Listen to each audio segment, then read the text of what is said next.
রোগ নিরাময়ে করলার ভূমিকা অনস্বীকার্য। এটি যদিও স্বাদে তেতো, কিন্তু ইহা মানুষের শরীরের জন্য খুবই উপকারী।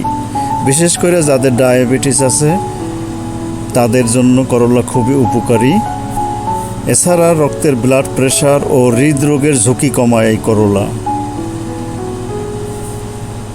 লিভার সুরক্ষা ও বিষাক্ত পদার্থ দূর করতেও করলা যথেষ্ট ভূমিকা পালন করে থাকে। তাছাড়া মানুষের হজম শক্তি বৃদ্ধি ও কোষ্ঠকাঠিন্য দূর করতে সাহায্য করে, রোগ প্রতিরোধ ক্ষমতা বাড়ায়, এমনকি ক্যান্সার প্রতিরোধ করতেও করলা ভূমিকা পালন করে। ত্বক ও চুলের স্বাস্থ্য রক্ষার জন্য করলা খুবই উপকারী। যাদের রক্তে সমস্যা আছে, বিশেষ করে একজিমা, অ্যালার্জি, মুখে ব্রণ হওয়া, ব্রঙ্কাইটিস ইত্যাদি রোগ হয়, তারা নিয়মিত করলা খেতে পারেন, খুবই উপকার হবে।